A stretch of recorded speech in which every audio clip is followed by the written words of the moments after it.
Bienvenue dans Top Sortie comme chaque vendredi. On va ce soir au forum Jacques Prévert de Carrosse. On y parle musique, spectacle, danse. On va voir que c'est une programmation très variée. Bonsoir Charlotte Paulet. Bonsoir. Vous êtes chargée de communication au forum Jacques Prévert. On va vous retrouver tout de suite après l'invité de la semaine de Morgane Lasdi-Pesson. Bonsoir Morgane. Bonsoir Céline. Oui, je suis descendue d'un étage en voulant remonter. Ce sont des choses qui arrivent. Tant qu'on m'entend, ça va. C'est toi l'humoriste finalement ce soir. Exactement. Je crois que c'est un humoriste, une humoriste. Une même, humoriste. Elle est beaucoup plus drôle que moi, beaucoup plus talentueuse. Bon, c'est pas compliqué. C'est Antonia de Randinger. Alors, bon, bah, comme tous, hein, je l'aime et je l'adore. Ça fait des années. C'est vraiment une artiste qui est ultra complète, qui a cette capacité excessivement rare de passer d'un personnage à l'autre en un dixième de seconde, une fraction de seconde. Moi, je l'adore. Je ne comprends pas pourquoi on ne la voit pas plus. En tout cas, le public qui la connaît déjà, eh bien, la suit en permanence. Elle a un nouveau spectacle qui s'intitule Scène de corps et d'esprit, avec un petit jeu de mots. Elle ne l'est pas tant que ça, je vous rassure. Cette fois-ci, elle revient nous voir. On l'avait vue aux 10 ans de Rire en Vigne pour un plateau. C'était cet été. Elle revient le 3 octobre à Saint-Raphaël, à l'espace Félix Martin, la salle Félix Martin, pour le Festival du Rire, dans un nouveau plateau qui est chapeauté par Florent Père. Donc autant dire que ça va être une super soirée. C'est le 3 octobre. On se dépêche de réserver. Je ne sais pas s'il reste beaucoup de place. Allez, on écoute.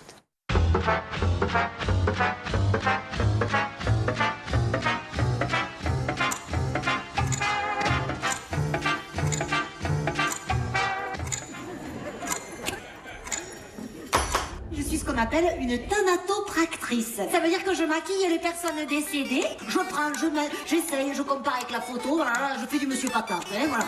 J'ai joué 13 fois à Avignon, le nouveau spectacle. C'était formidable. Vraiment, j'ai vécu un Avignon comme je le souhaite à tous les comédiens qui vont faire Avignon, c'est-à-dire une salle pleine du premier au dernier jour, avec pas l'obligation de tracter. Scène de corps et d'esprit, c'est le spectacle qui correspond à ma génération.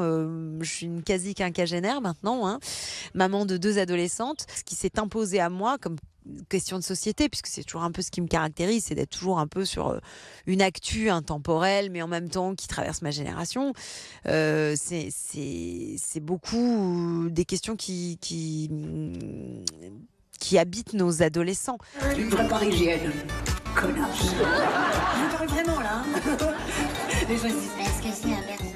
Et que tout à coup émerge cette question du genre, du non-binaire, non-genré, etc. Bon, là, moi, ça me questionne. Et je pense que ce spectacle-là me permet à la fois de répondre à rien, mais de poser plein de questions et de me dire que peut-être que des parents qui viennent voir le spectacle sortiront un peu moins braqués sur des questions ou un peu plus ouverts d'esprit. Ou en tout cas, moi, l'objectif, pour moi, il est simplement de dédramatiser le truc.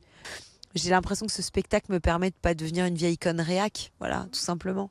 Et de me dire que j'essaie de vivre en harmonie avec mes enfants et avec les questions qui leur posent problème. Ève, je te bannis du paradis terrestre. Tu enfanteras dans la douleur. Tu auras de l'endométriose. Tu nettoieras le filtre de la machine à laver la vaisselle parce que ton mari ne le voit jamais. Des personnages, des situations, des accents, des vieilles dames qui parlent comme ça et des petites filles qui parlent comme ça.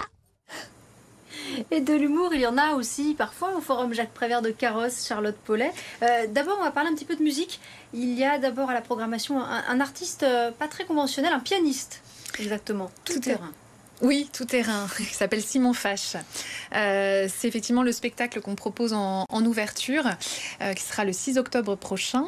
Ce pianiste, en fait, il a un peu tout vécu. Voilà, il a été sur différents emplois, pianiste de mariage, d'enterrement, pianiste de jazz, de croisière. Et en fait, à travers toutes ces expériences, il s'est dit, finalement, je vais peut-être en parler. Et je vais en parler avec beaucoup d'humour. Et donc, il a souhaité effectivement faire un spectacle. Donc, on a un spectacle musical. Il n'y a pas que du piano, puisqu'il est aussi accompagné de 2 autres musiciens. Et il y a beaucoup d'humour aussi. En Donc fait. il joue et il s'est enrichi de toutes ces expériences-là, quoi. Exactement. Et puis il y a François Morel. Alors là, bon, c'est un choix très personnel. Je l'aime et je l'adore lui aussi. François Morel chante, il n'est pas que comédien. On avait son album La vie, titre provisoire. Et là, il revient avec autre chose. Oui, alors le concert, c'est François Morel chante. Hein, c'est assez sobre dans la proposition. Mais il va reprendre effectivement des chansons de son album sur Tous les marins sont des chanteurs. Il va reprendre des morceaux aussi plus anciens, des inédits. Donc on va être un peu sur des petites surprises aussi dans ce ce concert. Le 16 novembre. Le 16 novembre, tout à fait, à la salle Juliette Gréco. Alors il y a aussi un seul en scène, c'est celui d'Eva Rami, qui est aussi une révélation. Oui, complètement. Alors Eva Rami, c'est une comédienne d'ici. Et c'est vrai qu'avec son seul en scène Va aimer, elle est allée à Avignon cet été et ça a très très bien fonctionné. Et nous, on adore. En fait, on a suivi aussi les précédents seuls en scène. Va aimer, c'est le 3e. Il va encore plus loin dans le contenu. Là, on va vraiment sur une thématique plus en lien avec les façons d'aimer et les questions aussi d'enfermement possible justement dans les relations amoureuses. Alors comme les précédents, elle parle beaucoup de sa famille, elle reprend beaucoup de personnages de ses proches. Il y a beaucoup de tendresse, il y a de l'humour aussi, mais pas que. Justement, il y a aussi... voilà, on sent qu'on va un peu plus aussi vers des sujets plus graves. Il y a toute une palette de sentiments. Il y a toute une palette de sentiments, tout à fait. Plus léger et complètement extraordinaire. Le 22 décembre, d'Erlof. Donc là, un cirque à l'aveugle. Un cirque à l'aveugle, c'est ça, du jonglage vraiment très précis. C'est quoi un cirque à l'aveugle? Alors, imaginez un jongleur avec un seau sur la tête ou avec des gants de boxe et il va jongler avec des couteaux, avec des verres et en fait, ses yeux, ce sont le public. Donc le public est là un peu pour l'avertir, des dangers et des dangers qui sont partout. Et c'est effectivement, du coup, il y a un côté participatif, mais attention justement jusqu'où on va dans la participation. Et voilà, c'est un univers un peu justement entre David Lynch et Interville, c'est-à-dire qu'il y a ce côté... Une idée de sortie très sympa en famille aussi, on sera un peu avant les fêtes. Donc complètement. Ah oui, c'est très familial, là c'est vraiment pour tous et ça sera un très bon moment.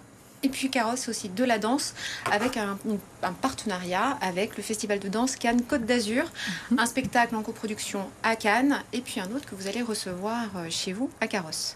Tout à fait. Alors celui qu'on reçoit c'est Ida Don't Cry Me Love. C'est Lara Barsac, la chorégraphe de cette proposition. Alors elle a je dirais vraiment une inspiration, sa muse c'est Ida Rubinstein. Et elle avait déjà fait un premier spectacle sur cette danseuse de ballet et elle a souhaité effectivement poursuivre justement avec cette nouvelle création. Du coup, on retrouve vraiment Ida Rubinstein, sa vie, elle avait un côté très scandaleux, exactement. c'est tout à fait ça. C'est la première à avoir fait des nus dans un ballet, c'était complètement interdit. C'est une danseuse qui est du début du XXe siècle, donc on était aussi dans une autre époque. Et par ce spectacle, vous redécouvrez justement Ida Rubinstein à travers le regard de Lara Barsac. Voilà, toute une palette de sentiments, toute une palette de talents à découvrir au Forum Jacques Prévert de Carrosse. Merci Charlotte Paulet d'avoir été l'invitée de Top Sortie. On va passer à l'agenda.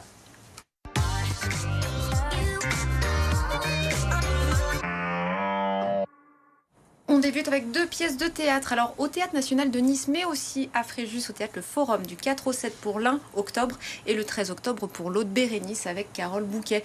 Là, c'est Muriel Mayette-Holtz qui a repris l'œuvre de Racine et qui lui a fait quelques coupes. Elle a coupé quand même 1 heure de texte. Ça donne un spectacle contemporain, tout à fait vivifiant, mais on conserve quand même l'histoire d'amour impossible entre Titus et Bérénice. Ensuite, La légende du Saint-Buveur avec Christophe Malavoie. Ça, c'est à Seine-55 à Mougins. Le 3 octobre, c'est adapté du roman de Joseph Roth. Et on va suivre donc un sans-abri qui rencontre un bienfaiteur complètement mystérieux qui va lui donner de l'argent pour aller à l'église. Sauf qu'avec cet argent, il préfère boire un petit coup. Voilà, mais il avait soif. Ensuite, spectacle du 29 septembre au 1er octobre. Le Clown Power s'invite à Nice pour la 3e fois au 109. Donc là, c'est un festival qui a été créé par la compagnie Gorgomar. 11 spectacles complètement gratuits. Je vous invite à aller voir ça sur leur site. Ensuite, on va au Théâtre de Grâce le 30 septembre pour 2 spectacles gratuits, là encore pour l'ouverture de saison Rapprochons-nous et Désillusionnistes, 1er octobre, ils accueilleront Verino avec son spectacle Focus. Et un tout dernier petit mot, je suis désolée, il faudra regarder un petit peu au ralenti pour une fois que je suis rapide. Salon Univers Vintage, c'est à Sainte-Maxime du 29 septembre au 1er octobre, 8e édition. Et donc là, concert, parade, pin-up, etc. Merci beaucoup Morgane. Très bon week-end. Et à la semaine prochaine.